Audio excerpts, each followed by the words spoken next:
വളരെ പ്രധാനപ്പെട്ട ഒരു വീഡിയോ ആണ്. കറിവേപ്പിലയുടെ ഗുണങ്ങൾ എന്തൊക്കെയെന്നാണ് ഈ വീഡിയോയിൽ പറയുന്നത്. നമ്മൾ കേരളക്കാർക്ക് കറികളിൽ ഒഴിവാക്കാൻ പറ്റാത്ത ഒന്നാണ് ഈ കറിവേപ്പില.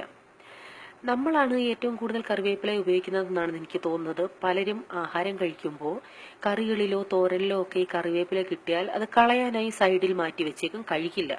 എന്നാൽ ഇതിന്റെ ഗുണങ്ങൾ അറിഞ്ഞാൽ ഇനി മുതൽ നിങ്ങൾ ഈ കറിവേപ്പില കളയില്ല. ഇതിന്റെ ഗുണങ്ങൾ പലതാണ്. ആദ്യം തന്നെ പറയട്ടെ, ദയവായി ഈ വീഡിയോ കേൾക്കാൻ ആഗ്രഹിക്കുന്നവർ ഇടയ്ക്കിത് ഫാസ്റ്റാക്കി അടിച്ചു കളയാതെ ഫുൾ കേൾക്കുക, എങ്കിലേ നിങ്ങൾക്ക് ഈ വീഡിയോയുടെ ഗുണം കിട്ടുകയുള്ളൂ. കറിവേപ്പിലയിൽ വൈറ്റമിൻ എ, ബി, സി എന്നിവ ധാരാളമുണ്ട്. ഇത് ശരീരത്തിന് ആരോഗ്യം തരുന്നു, രോഗങ്ങളെ എതിർത്ത് നിൽക്കാൻ സഹായിക്കുന്നു. നല്ലൊരു ആന്റിബയോട്ടിക്കാണ് ഈ കറിവേപ്പില. നമ്മുടെ ശരീരം ഓരോ കാലാവസ്ഥയിലും അതിനെ ചെറുത്ത് നിൽക്കാനുള്ള റെസിസ്റ്റിംഗ് പവർ ഈ കറിവേപ്പിലയിൽ ഉണ്ട്.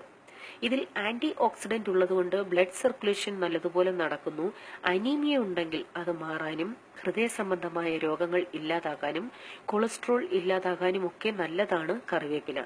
നമ്മുടെ സ്കിൻ നല്ലതാകാനും അതുപോലെ മുടി വളരാനും, പ്രത്യേകിച്ച് ചെറുപ്രായത്തിൽ മുടി നരയ്ക്കുന്നത് ഇപ്പോൾ ധാരാളം കണ്ടുവരുന്ന ഒന്നാണ്. അത് മാറ്റാനും മുടി കൊഴിച്ചിൽ നിൽക്കാനും അതുപോലെ ശരീരത്തിൽ ബ്ലഡ് സർക്കുലേഷൻ നല്ലതുപോലെ നടക്കാനും ഒക്കെ ഏറ്റവും നല്ലതാണ് ഈ കറിവേപ്പില. ഡിപ്രഷൻ മാറാൻ ഏറ്റവും നല്ലതാണ് കറിവേപ്പില. ശരിക്കും ടെൻഷൻ ഈ ഡിപ്രഷനൊക്കെ ഉള്ളപ്പോൾ ഒരു 4-5 പച്ച കറിവേപ്പില കഴുകിയെടുത്ത് ചവച്ച് കഴിക്കുക. അതായത് ഈ ചൂയിങ്കമൊക്കെ ചവയ്ക്കുന്നത് പോലെ നല്ലതുപോലെ ചവച്ച് കഴിക്കുക. പെട്ടെന്ന് തന്നെ മാറ്റം നമുക്ക് തിരിച്ചറിയാൻ സാധിക്കും. നല്ല ഫ്രഷ്നെസ്സും തോന്നും. ഡയബറ്റിക് ഉള്ളവർക്ക് ഏറ്റവും നല്ലൊരു മെഡിസിൻ ആണിത്. എന്നും രാവിലെ ഉറക്കമുണർന്ന് എണീറ്റ് കഴിഞ്ഞാൽ ഉടൻ തന്നെ, അതായത് ബ്രഷ് ചെയ്യുന്നതിന് മുമ്പ് തന്നെ ഫ്രഷ് കറിവേപ്പില ഒരു 15 എണ്ണം എടുത്ത് നല്ലതുപോലെ കഴുകി ചവച്ച് കഴിക്കുക. ഇത് ചവയ്ക്കുമ്പോൾ നമ്മുടെ വായിലെ സലൈവയും ഈ കറിവേപ്പിലയും മിക്സായി വയറ്റിൽ ചെല്ലണം. ഇത് ഡെയിലി ചെയ്യുക. ഷുഗർ ലെവൽ കൺട്രോൾ ചെയ്യാൻ നല്ലൊരു മരുന്നാണിത്. അതായത് പുതിയൊരു ദിവസം തുടങ്ങുന്നത് ഈ കറിവേപ്പില കഴിച്ചുകൊണ്ടായിരിക്കണം. ഈ കറിവേപ്പില കറികളിൽ ഇങ്ങനെ ഇലയായിട്ടിടുമ്പോൾ ചിലർക്ക് കഴിക്കാൻ മടിയാണെങ്കിൽ, നിങ്ങൾ എത്ര പറഞ്ഞാലും വീട്ടിൽ ചിലർ ഇത് കഴിക്കില്ല. അപ്പോൾ അവർക്ക് ഇത് ശരീരത്തിൽ അവർക്കും ഗുണം കിട്ടണമെന്നുണ്ടെങ്കിൽ അവരറിയാതെ എത്തിക്കാനുള്ള ഒരു മാർഗം എന്ന് പറയുന്നത് ഇത് ഉണക്കി പൊടിച്ച് വെച്ചിട്ട് കറികളിൽ മസാലയുടെ കൂടെ ചേർക്കാം. അതാകുമ്പോൾ അവരറിയാതെ തന്നെ അവരുടെ ശരീരത്തിൽ ഇതിന്റെ ഗുണങ്ങൾ എത്തിക്കോളും. വീട്ടിൽ കുട്ടികളാണ് ഇത് എത്ര പറഞ്ഞാലും കഴിക്കാതെ കളയുന്നത്. അപ്പോൾ ഇങ്ങനെ ചെയ്താൽ മതി. ഇങ്ങനെ ഉണക്കി പൊടിച്ചു വെച്ചാൽ സലാഡിലൊക്കെ കുറച്ചിട്ട് കഴിക്കാനും സാധിക്കും.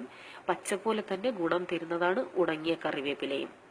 കേരളത്തിന് പുറത്തുള്ളവർ കറിവേപ്പില ഇടയ്ക്കൊക്കെ കൂടുതൽ കിട്ടുമ്പോൾ ഇങ്ങനെ ഉണക്കി പൊടിച്ചു വെച്ചാൽ മതി. ഉണക്കുമ്പോൾ പ്രത്യേകം ശ്രദ്ധിക്കണം, സൂര്യപ്രകാശത്തിൽ ഉണക്കണ്ട.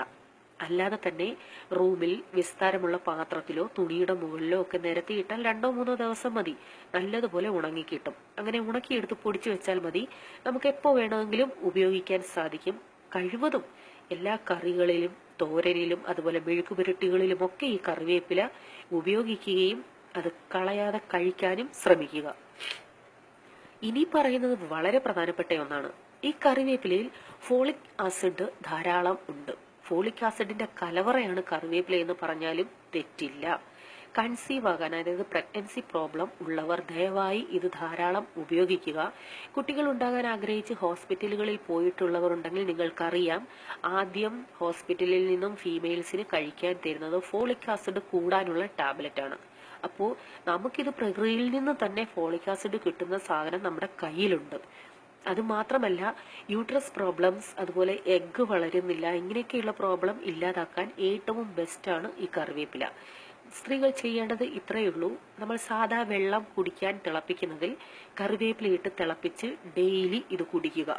1 ലിറ്റർ വെള്ളമാണെങ്കിൽ 7-8, അതിന്റെ ടേസ്റ്റ് നിങ്ങൾക്ക് ബുദ്ധിമുട്ടില്ല എങ്കിൽ ഒരു 9 ഇല തണ്ടൊക്കെ ഇടാം.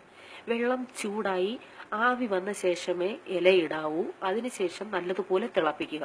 തിളച്ച് 4-5 മിനിറ്റ് കഴിഞ്ഞിട്ട് തീ ഓഫ് ചെയ്താൽ മതി. അത്രയും തിളച്ച് നല്ലതുപോലെ അതിന്റെ ഗുണം ഇറങ്ങട്ടെ.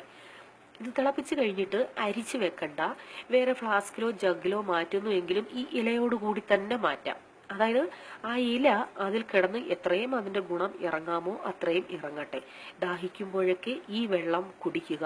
വെള്ളം കുടിക്കുമ്പോൾ അതിൽ ഇല കിട്ടുന്നു എങ്കിൽ അത് കളയണ്ട, അതും ചവച്ച് കഴിക്കാം. ചൂടുവെള്ളം വേണമെങ്കിൽ ഇതിൽ നിന്ന് ലേശമെടുത്ത് ചൂടാക്കി കുടിക്കാം. ഇത് ഡെയിലി റുട്ടീനായി ചെയ്യുക. നല്ല റിസൾട്ട് കിട്ടുന്ന ഒന്നാണിത്. ഇനി ഇത് ഈ ഫോളിക് ആസിഡ് പ്രോബ്ലം ഉള്ളവർക്ക് മാത്രമല്ല, അനീമിയ, കൊളസ്ട്രോൾ, ചുമ, പനി ഇവയ്ക്കൊക്കെ ഈ വെള്ളം ഇങ്ങനെ കുടിക്കുന്നത് നല്ലതാണ്. കുട്ടികൾക്കും ഛർദിൽ, വയറിളക്കം, അതുപോലെ ഡൈജഷൻ നന്നായി നടക്കുന്നില്ല എങ്കിലൊക്കെ ഈ കറിവേപ്പിലയുടെ വെള്ളം കുട്ടികൾക്കും കൊടുക്കാം. കറിവേപ്പിലയുടെ പ്രധാനപ്പെട്ട ഗുണങ്ങളിൽ ചിലതാണ് ഞാൻ ഇവിടെ പറഞ്ഞത്. ഈ വീഡിയോ കേട്ട ശേഷം നിങ്ങൾ തന്നെ തീരുമാനിക്കുക, ഈ കറികളിലൊക്കെ ഇനി കറിവേപ്പില കിട്ടിയാൽ കളയണോ അതോ കഴിക്കണോ എന്ന്. അപ്പോൾ ഈ വീഡിയോ നിങ്ങൾക്ക് പ്രയോജനമെന്ന് തോന്നുന്നുവെങ്കിൽ, ഇഷ്ടപ്പെട്ടെങ്കിൽ തീർച്ചയായിട്ടും ലൈക്ക് ചെയ്യണം, മറ്റുള്ളവർക്ക് ഷെയർ ചെയ്തു കൊടുക്കണം.